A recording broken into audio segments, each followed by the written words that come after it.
جی السلام علیکم ناظرین، آپ دیکھ رہے ہیں انقلاب ٹی وی اور میں ہوں آپ کا ہوسٹ عثمان حارث۔ ناظرین، سینیٹر فیصل جاوید کی آج کی تقریر نے ایوان کی دیواریں ہلا دی، کپتان کا کھلاڑی چھا گیا، پورا ایوان تالیوں سے گونج اٹھا۔ ناظرین آئیے فیصل جاوید کی تقریر سنتے ہیں، اس کے بعد بات کرتے ہیں۔ بسم اللہ الرحمن الرحیم۔ بہت بہت شکریہ جی، پوائنٹ آف پبلک امپورٹنس پہ بات کرنی ہے آپ نے؟ جی اس کے اوپر بات کریں پلیز۔ شکریہ آپ کا جی تھینک یو۔ جی چیئرمین صاحب، میں نے صرف ایک موضوع پہ بات کرنی ہے اور وہ ہے انسانیت۔ جو کچھ ہوا پچھلے کچھ عرصے میں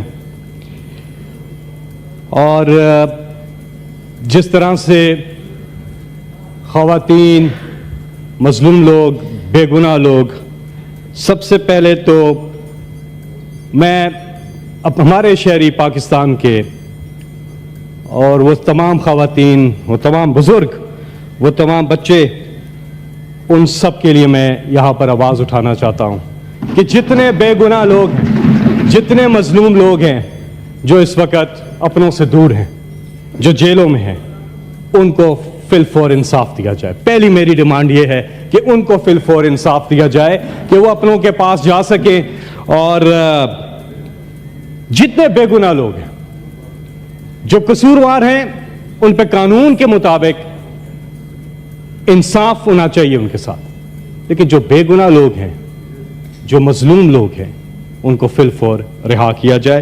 یہ پہلی ڈیمانڈ ہے۔ اور ساتھ میں جس طرح سے اس قوم نے 8 فروری کو انپریسیڈنٹڈ ہے پاکستان کی ہسٹری میں، جس طرح سے یہ لوگ نکلے کہ ہم نے دیکھا کہ بلہ بند ہے۔ سر آخری بات ختم نہیں ہے۔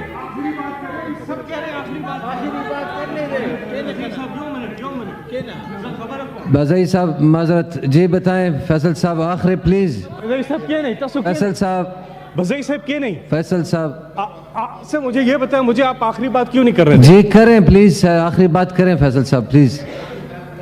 اللہ نے قرآن پاک میں ایک چیز، اس کے ساتھ میں اپنی بات ختم کرتا ہوں اس آیت کے ساتھ۔ اس میں میسج اور ایک جگہ نہیں ہے، مثالیں دے کے اللہ نے بار بار قرآن مجید میں ایک چیز بولی ہے کہ جب وہ انسان کے بارے میں کہتے ہیں کہ وہ بیچ دریا کے موجوں نے اسے آ گھیرا اور وہ مصیبت میں تھا، یعنی کہ ڈوبنے والا تھا، اس وقت اس نے اللہ کو پکارا، اور جب اللہ نے اس کو خشکی پہ لے گیا اللہ تعالیٰ اور اس کی مصیبت سے اس کو نکال لیا، تو وہ اللہ کو بھول گیا جیسے کہ پہلی دفعہ یاد ہی نہیں کیا تھا۔ اللہ کہتے ہیں در حقیقت انسان بڑا ناشکرا ہے۔ آج پاکستان کا سب سے بڑا پرابلم جو ہے، آج پاکستان کا سب سے بڑا پرابلم یہ ہے کہ ہم ناشکرے کیوں ہو چکے ہیں۔ ہمیں اللہ نے جب سب کچھ دیا ہوا ہے، ہم کیوں نہیں سوچتے کہ ہم اتنا فائدہ اٹھا سکتے ہیں ان چیزوں سے۔ اور میں پھر کہوں گا کہ ہماری سب سے بڑی پوٹینشل ہماری نوجوان آبادی ہے۔ ہم ترقی کر سکتے ہیں، آگے جا سکتے ہیں کہ اگر ہم اللہ کی دی ہوئی نعمتوں کا شکر ادا کریں اور صحیح طرح سے چلے۔ کوئی شک نہیں ہے مشکلات سے نکلے گا پاکستان اگر ہوگا اللہ پر ایمان، اور انشاءاللہ ایسا ہوگا، یہ پاکستان ترقی کر سکتا ہے۔ صرف ہمیں ضرورت اس امر کی ہے کہ ہم اس وقت اس نادر موقع سے بھرپور فائدہ اٹھائیں۔ چیئرمین صاحب آخری بات کروں گا، اس کے بعد میں آپ سے اجازت چاہوں گا۔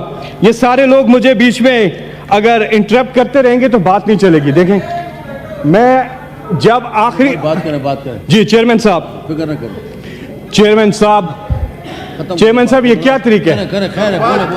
ختم کریں فیصل صاحب پلیز، پلیز آپ چیئر کو مخاطب ہوں، آپ ختم کریں پلیز۔ بات کریں فیصل صاحب پلیز بات کریں پرواہ نہ کریں۔ بڑے افسوس کی بات ہے۔ جی سینیٹر صاحب آپ پلیز ان کو بولنے دیں، پلیز بولنے دیں پلیز۔ جس طرح سے جی آپ کی باری ہے۔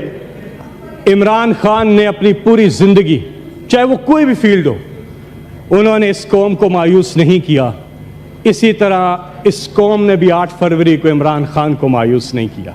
یہ قوم خراج تحسین کی مستحق ہے۔ اکثر لوگ کہتے تھے